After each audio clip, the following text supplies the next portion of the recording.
धारावाहिक किसी प्रकार की ऐतिहासिकता का दावा नहीं करता। तत्कालीन परिस्थितियों को दर्शाने के लिए आवश्यक और उचित नाटकीय रूपांतर किए गए हैं।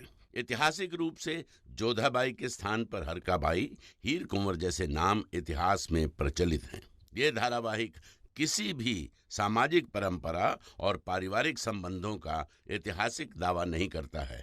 इसका उद्देश्य किसी भी समुदाय की भावनाओं को ठेस पहुंचाना नहीं है।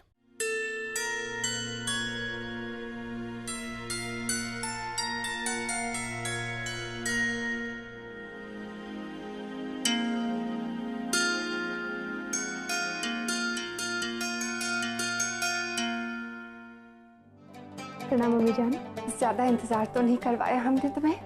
बिल्कुल नहीं, आपको प्रार्थना करते हुए देख तो हमें बहुत अच्छा लगता है। कहो, कैसे आना हुआ? आपको कुछ बताना चाहते थे। शहंशाह ने निर्णय लिया है कि महामंगा जी के कक्ष को वैसे ही रखेंगे जैसा वो था। ना तो उसमें कोई बदलाव किया जाएगा और ना ही इसमें किसी को ठहरने दिया जाएगा। उसे सदा महामंगा जी की याद बनाकर सहेज कर रखा जाएगा। हम समझ सकते हैं, जलाल को महामंगा से बेहद मोहब्बत थी। खैर, हमें उम्मीद है कि ये करने से उसके दिल को सुकून पहुंचेगा।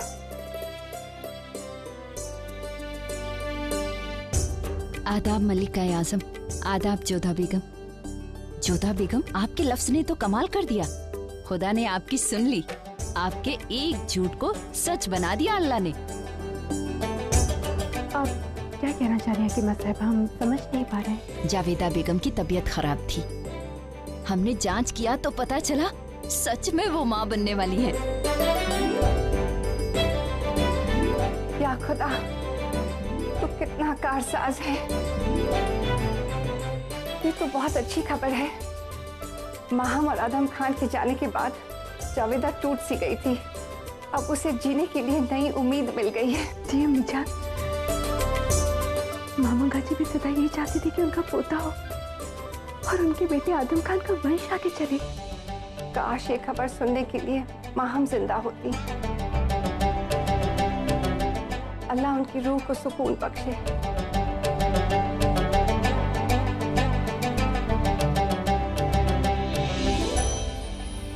कहते हैं वक्त किसी के लिए नहीं रुकता, वो आगे बढ़ जाता है और पीछे छोड़ जाता है कदमों के निशान। आदम खान को तख्त पर बैठे देखने का सपना देखने वाली महामंगा भी दुनिया से चली गई, लेकिन अपने पीछे छोड़ गई एक डर जो सबके दिल में था, डर अपनी बद्दुआ का। महामंगा की मौत हो गई, मगर उसकी बद्दुआ अब तक जिंदा थी, जो लाख कोशिशों के बाद किसी के दिमाग से निकल नहीं रही थी।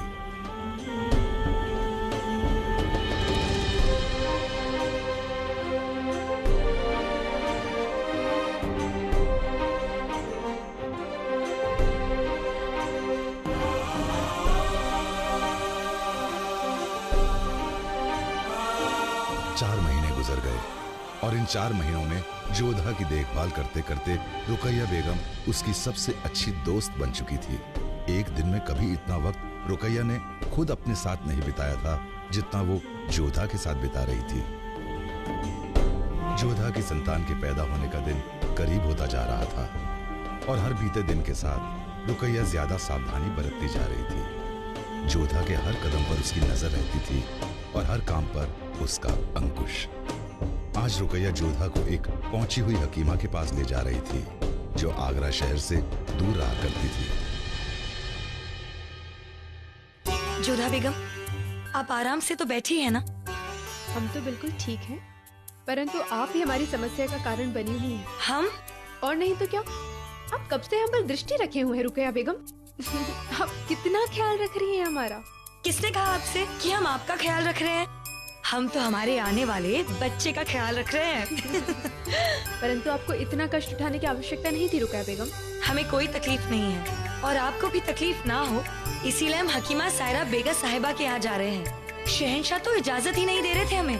हम ही जानते हैं कि हमने उन्हें कैसे मनाया है। फिर भी इतनी सारी सेविकाएं थी, हम किसी के भी साथ आ सकते थे। आपने बेकार नहीं कष्ट उठाया। नहीं जोधा बेगम, हमें आपके साथ तकलीफ नहीं होती। और वैसे भी शहंशाह ने ताकीद की है कि आपका अच्छे से ख्याल रखा जाए। अब हम शहंशाह के हुक्म को कैसे टाल सकते हैं भला?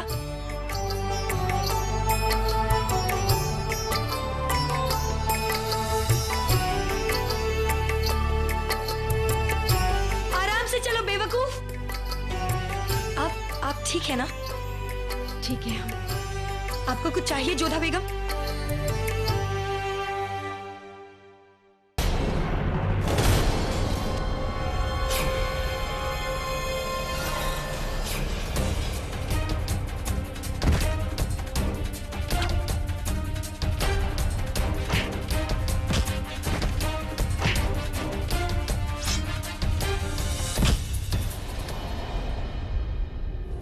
अगली टुकड़ी, हमने कहा अगली टुकड़ी। टुकड़ी में सब आते हैं बरकरदार, तुमने सुना नहीं? जी, परंतु मैं भीड़ का हिस्सा नहीं बनना चाहता। मैं आपसे अकेले अभ्यास करना चाहूंगा। लगता है तुम्हें अपने बहादुर होने पर बहुत घमंड है। घमंड और गर्व में अंतर होता है शहंशाह। अब ये मेरा अहंकार है या आत्मविश्वास, ये मेरी तलवार का प्रहार ही बताएगा। आज्ञा हो तो अभ्यास आरंभ करें।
बिना हथियार के जंग करने वाला अक्सर शहीद हो जाता है। यही तो योद्धा की नियति है शहंशाह, विजय या वीर गति। हम कभी निहत्थे पर हथियार नहीं उठाते।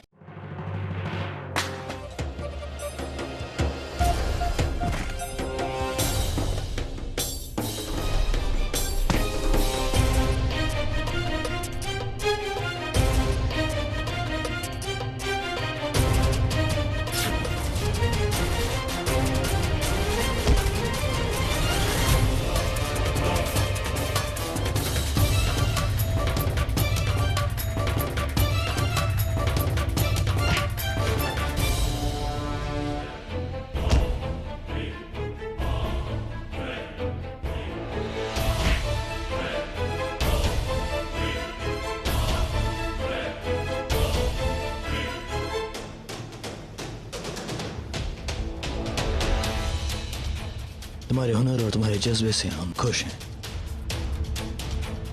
अब तो हमें अपना नाम बताओ। मेरा नाम सुरजीत सिंह है शहंशाह, एक राजवंशी योद्धा हूँ। हम बस इतना पूछना चाहेंगे कि एक राजवंशी होकर तुम एक मुगल बादशाह की खिदमत क्यों करना चाहते हो? क्या तुम्हारे राजवंशी भाई हमें गैर मजहबी नहीं कहते? एक शहंशाह का एक ही धर्म होता है, प्रजा का पालन, जिसके हृदय में सबकी भावनाओं के लिए सम्मान है, जो प्रजा पालक है और प्रजा की रक्षा जिसके लिए सबसे बड़ी बात है। एक राजवंशी योद्धा उस राजा का सदा ही सम्मान करता है जो राजधर्म का पालन करता हो। बहुत खूब। तुम्हारी सोच तुम्हारे जंग के हुनर की तरह ही ऊंची है। हमारा मानना है कि वो बादशाह और उसकी सल्तनत कभी नहीं झुक सकते जिसके पास तुम्हारे जैसे बहादुर सिपाही हो। मान सिंह, नागौर में फौरन इनके जैसे बहादुर योद्धाओं की जरूरत है। इन्हें फौरन वहां तैनात किया जाए। हम बस इतना कहना चाहेंगे कि राजवंशियों से पहले हमारी दुश्मनी थी, फिर दोस्ती हुई, फिर रिश्ता जुड़ा, और अब लगता है कि जिंदगी भर का साथ जुड़ गया है आप सबसे।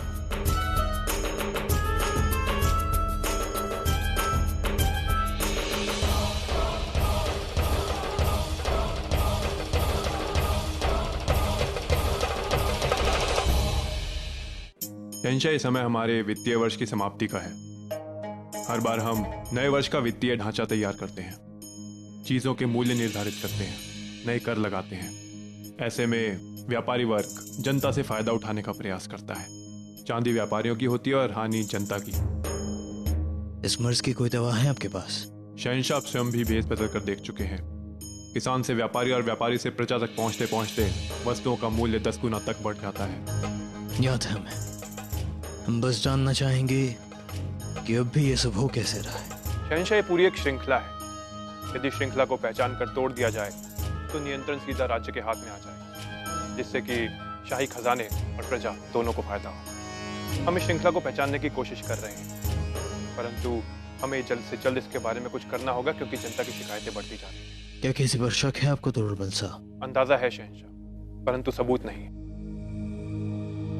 सबूत तो मिल ही जाएंगे तोड़बल साहब। तोड़बल साहब, हम इस मामले पर सीधे तौर पर शामिल होना चाहेंगे या खुद जाकर देखना चाहेंगे कि बाजार में हालात कैसे हैं। बहुत जल्द जो एक माँ बनने वाली है, उसके बाद तो हम उनके साथ मशरूफ हो जाएंगे, लेकिन उन सब बातों से पहले हम इस मामले को अंजाम देना होगा। जी शहंशाह।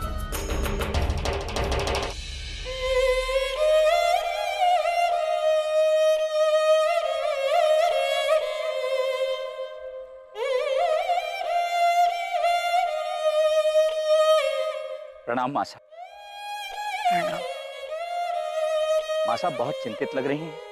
ये काले घने मेघ देख रहे हो भारमल? इन्हें देखकर मन आशंका से भर जाता है, जैसे ये अपने काले रंग के भांति काली सूचना का संकेत दे रहे, स्वप्न भंग होने का संकेत। मासा, मेघ ही तो हैं, छट जाएंगे, सूर्य का प्रकाश फिर से फैलेगा। हमारा मन बहलाने का प्रयास मत करो भारमल। जब से महामंगा ने जोधा को श्राप दिया है, ईश्वर पर भरोसा रखें मासा, वो सब अच्छा करेगा। ईश्वर कभी भी भलों के साथ बुरा नहीं करता। फिर हमारी जोधा ने ऐसा कोई पाप नहीं किया जिसका दंड उसे भुगतना पड़े। और फिर नियति तो नियति है, मनुष्य का उस पर कोई बस नहीं। परंतु हम उसे जानते हैं जो नियति की चाल को समझ सके। बस अब वही हमारी सहायता कर सकती है।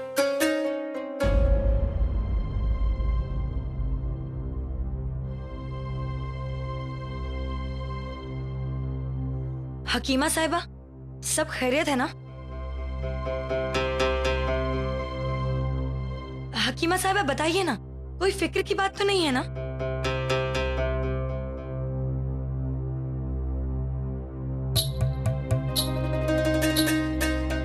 बच्चे तो ठीक है ना?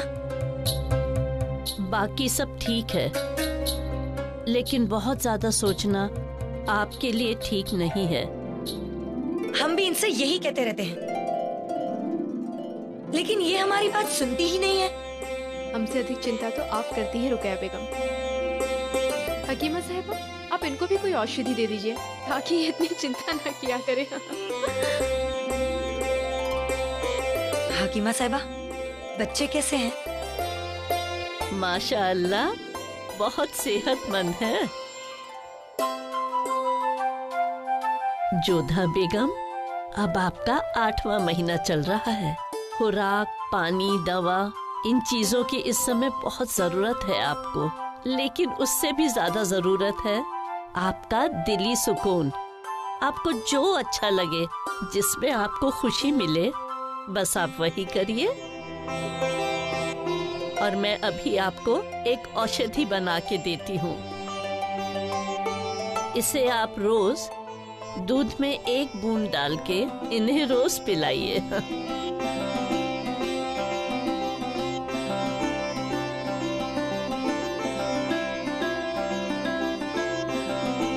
ये लीजिए। इसको देने के बाद आपको फिक्र करने की कोई जरूरत नहीं है और यहाँ आना भी नहीं पड़ेगा। शुक्रिया हकीमा साहिबा। वैसे हमने सुना है कि आप जांच करके बता सकती हैं कि बच्चे किस दिन पैदा होने वाले हैं। हकीमा सिर्फ अंदाज लगा सकती है, कुदरत क्या चाहती है ये तो वही जाने। फिर भी 1 महीने के बाद इनकी जज की हो जाएगी।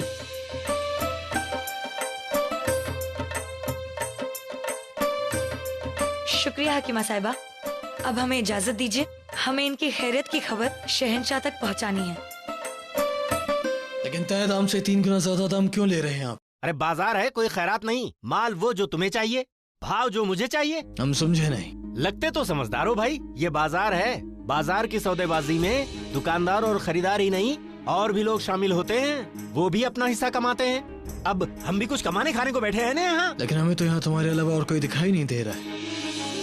तुम्हारी दुकान है, तुम भाव तय करो। ओ भाई, लेना है तो लो और शुक्र करो, ये भाव बहुत सस्ते हैं। अगर अदम जिंदा होते तो यही भाव 3 गुना से 10 गुना ज्यादा होते।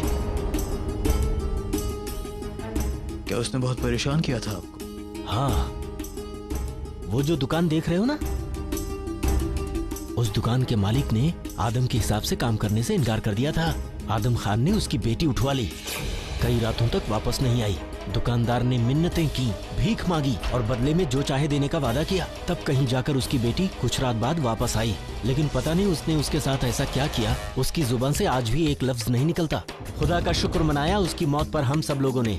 चलो शैतान से पीछा छूटा, मगर उसके जाने के बाद भी हालात कहाँ बदले हैं। खुद गया, अपने चेलों को बिठा गया और बाकी सरकारी अफसरान भी हमारी छाती पर बैठे हुए हैं।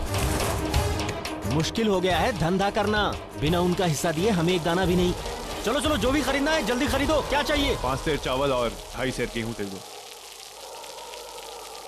ये लो, जल्दी लो, निकलो यहाँ से। आप हमारे साथ आइए शहंशाह, यहाँ पास में एक सराय है, हम वहाँ रुक सकते हैं।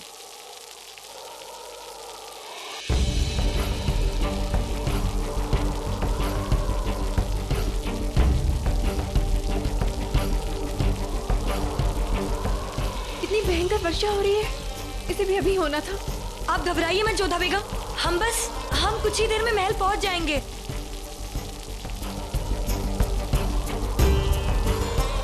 जरा आराम से चलना। या अल्लाह, अब क्या करें? जोधा बेगम, आप ठीक तो है ना? हम ठीक है रुकैया बेगम, आप चिंता मत कीजिए। हाँ, बस कुछ ही देर और।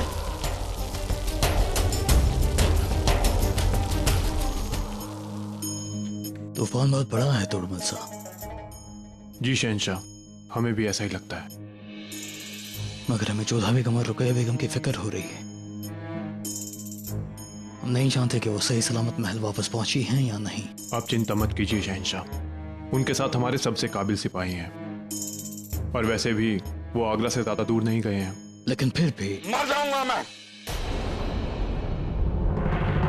खुद को फांसी लगा लूंगा मैं। कोई मुझे रोकने की कोशिश मत कर। अरे क्या कर रहे हो? क्या हुआ भाई? क्या हुआ? उस शख्स ने मेरी जिंदगी बर्बाद कर दी। उसकी वजह से न मैं खा सकता हूँ, न सो सकता हूँ, न पी सकता हूँ। नहीं, पी तो सकता हूँ।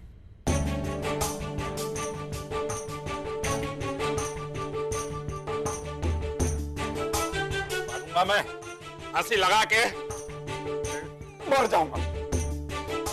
उस शख्स की वजह से मेरी जिंदगी बर्बाद हो गई। उसकी वजह से मैं घर से पिट के निकलता हूँ और दोबारा डर के मारे घर जाने की हिम्मत ही नहीं होती। मेरी जिंदगी बर्बाद कर दिया। रुक जाओ भाई, खुदकुशी गुनाह है। मैं जिस तरह की जिंदगी जी रहा हूँ ना, उस तरह की जिंदगी जीना उससे भी बड़ा गुनाह है। सुनो, आखिर किसकी वजह से तुम खुदकुशी करना चाहते हो? शहंशाह।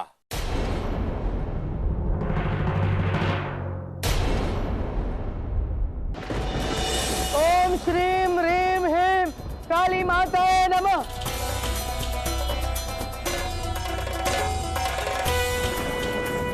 ओम श्रीम ह्रीम ह्रीम काली माताए नमः।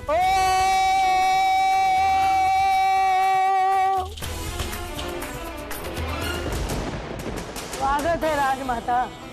अमेर की राजमाता स्वयं चलकर शगुनी बाई के पास आई है। हम आमेर की राजमाता नहीं, जोधा की दादी साबित कराए। शकुनी भाई, मैं जोधा की बहुत चिंता हो रही। बैठो।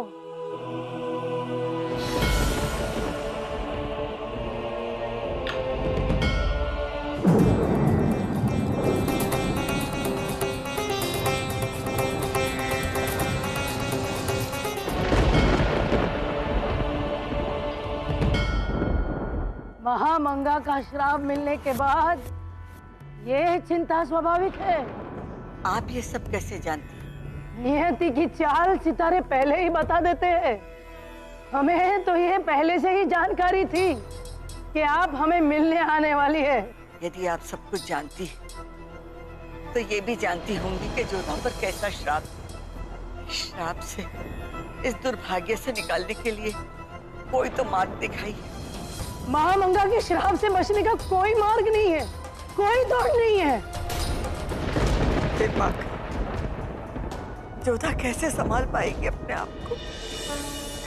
इसकी रक्षक। या अल्लाह, आप ठीक है ना जोधा बेगम? आराम से चलो।